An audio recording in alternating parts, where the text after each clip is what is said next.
Good afternoon, Lone Oak Middle students. Today, in our AA lesson, we are going to get to see an interview with a young man that is a world champion, Baltimore Ravens Super Bowl champ, Brian Hall, graduate of Paducah Tillman High School.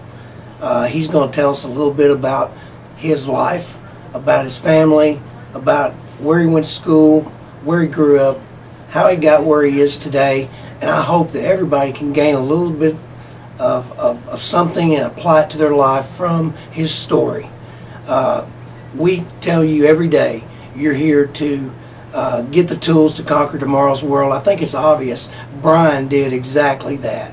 He gathered the tools at Paducah Tillman High School just like you are today, and he went out and he made something for himself as a college graduate and now as a professional athlete. I hope that you find what he has to say challenging and inspirational.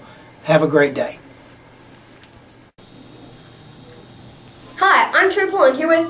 Wait a minute, let's let him introduce himself. Most of you already know who he is, but let's humor the girls. I'm Brian Hall of the Baltimore Ravens from Paducah, Kentucky. And let's start off with about your family. About my family, I got a brother who played basketball at Paducah Tillman back in 2002 when he went to the state championship. I got 3 sisters, 2 of them older. I got a younger sister, and I have a wonderful mother and father. What about your school, like your middle school, high school career? Okay, I went to Paducah Middle School, graduated there, and went on to Paducah Tillman High School where I played 4 years of football, ran track, and also did wrestling. I would assume so.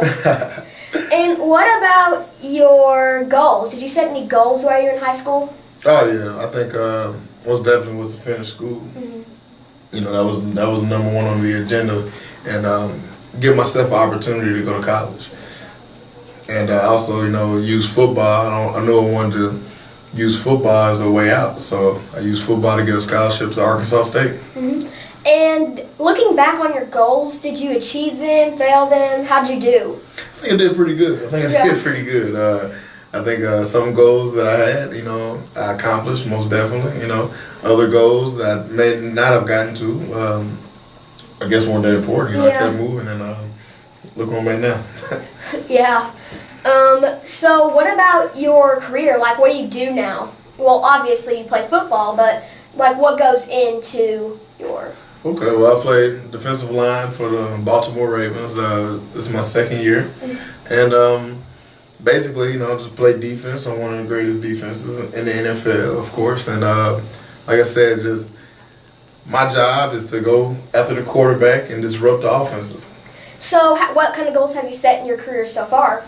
I've had a couple of goals. Like I said, first, most definitely was to make the team. Mm-hmm. I worked hard. Like I said, it's my 2nd year, and worked hard for the opportunity to play, and took advantage of it. And of course, you get the Super Bowl, and you can check that off too. Yeah. I'd also like to know what your secret to success is. Most of us middle schoolers haven't exactly reached our success yet, so I'm sure you could give us some tips about how to reach it sooner. All right. Number one secret to success is to know there is no secret to success. It's hard work. That's been going on since the age of time. You work for what you want to get. So, if you have dreams of being whatever you want to be, you got to have the aspiration and work ethic to get to where you want to be. So, like I said, my whole life I've had to work. School. One of my good coaches, he's the head coach of Ole Miss right now, and he would always preach what's important now, and that means that to win. That's what it takes to win. Is what's important now. And, in middle school, I know what's important now is your grades.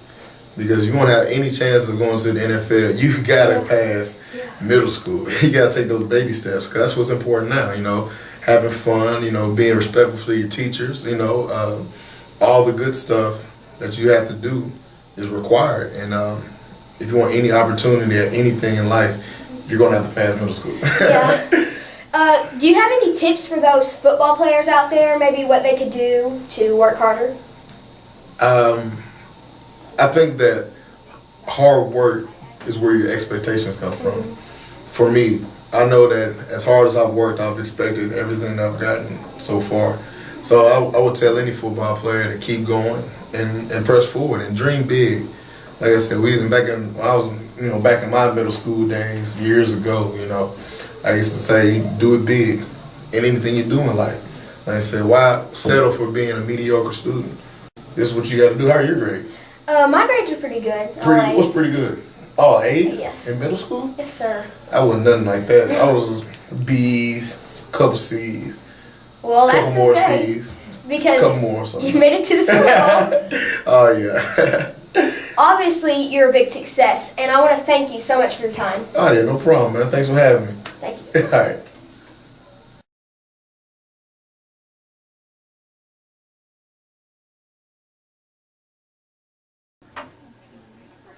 Good morning. My name is Stanley Reed. Most of you probably know me here at the school as Mr. Stan. I've been involved in this community for 25 years, and this morning Mr. Buchanan and Ms. Schwab have asked me to talk to you about tips for success. I have just seen the interview that was conducted with Mr. Brian Hall, Super Bowl champion this year, and they've asked me to build on that and to share some things that, from my perspective, one of the things that you need to know about success is that you were designed for a purpose. You're not here just breathing and taking up space. You're here for a reason. That reason may not be obvious to you right now. It might be obvious to someone like a parent or a teacher, or maybe they've got an idea about who you could be or what your talents are. But rest assured that one day you will find a reason that you're here. It'll be your passion. It's like a spark that lives within you. And when you find that, you'll know it's you. The big difficulty in that part is that many times people give up before they find out why they were here, why they're designed, what contribution they could give to this world. So my first tip to you is know you were designed for a purpose. That purpose may not be clear to you now, but you will find that someday if you don't give up. The second thing is this, and this is one that's really tough for students your age. Try not to compare your journey with the journey of someone else. Someone else may have something that you think is really cool going on in their life. You may want to do that. You may not be good at that. Some people are athletically good. Some people just pick up on academics really easy. Others have art. Others have a mechanical mind. Some enjoy the pursuit of the unknown in the sciences. No matter what your talent is, when you discover it, don't compare it to what other people's journey is, because they may be successful early and you may have to struggle longer. They may have some things that happen to them that just seem really cool to you and they're not happening to you. But your journey is your own. When we start comparing ourselves to other people, we start looking at what they've done and we start thinking, well, I've not done those things, and so I must not be successful. I must not be doing what I'm supposed to do. But the problem with that is that's their journey, and you have yours. So my second tip to you is don't compare yourself to others.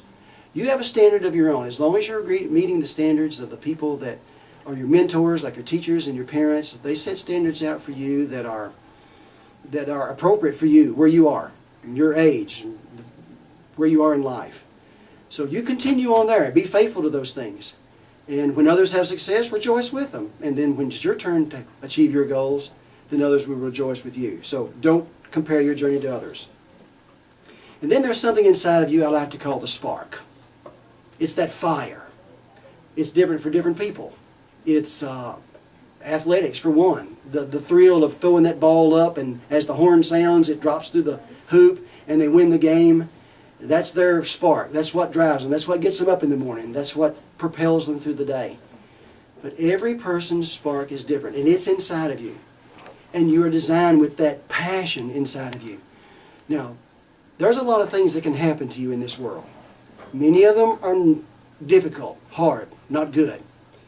It's almost as if the world gathers up against you like a big tidal wave and tries to drown that spark within you.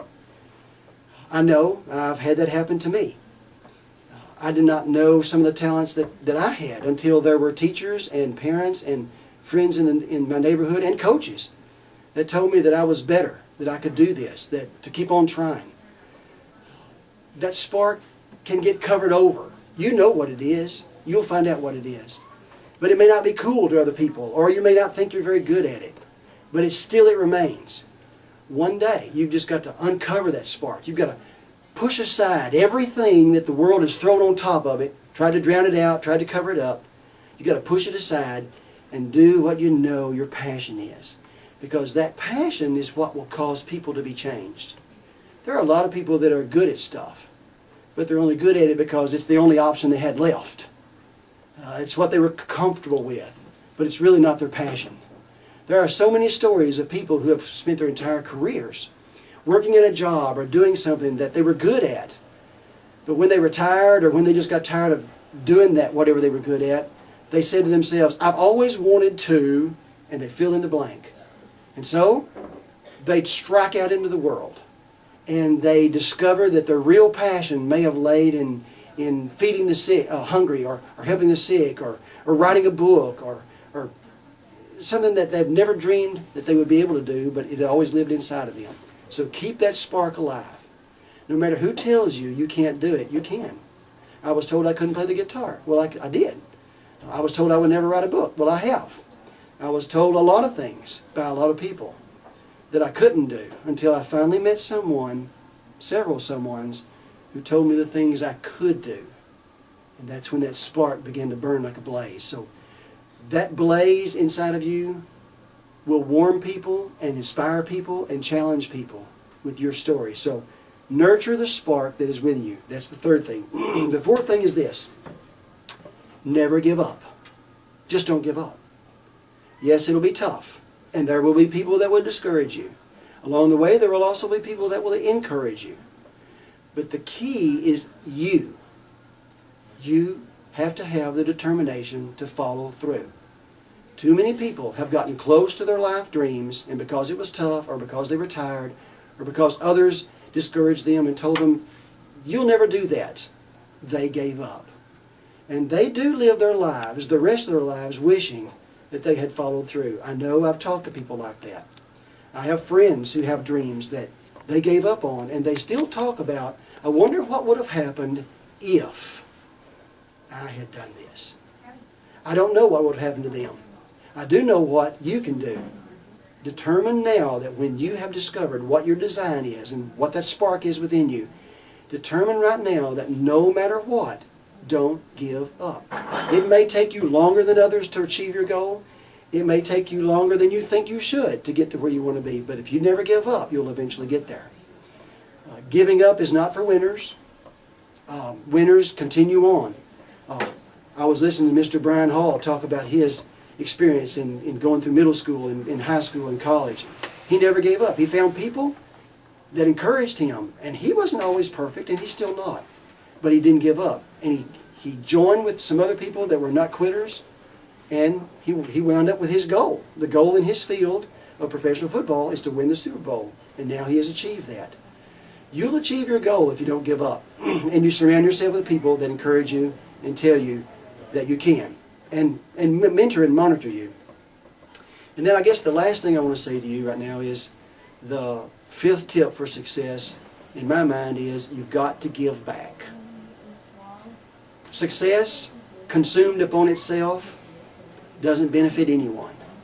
You've got to learn to give back. And you can start giving back right now. Even in middle school, you can start giving back. You've had some success in academics. Find someone who struggles. And not in an open, kind of embarrassing way, but just as a friend on the school bus or in the cafeteria, say, I noticed you're struggling with that, and I usually get done early. I could help you with yours if you wanted me to. Give back. Find a way to give back to your community. Volunteer some way.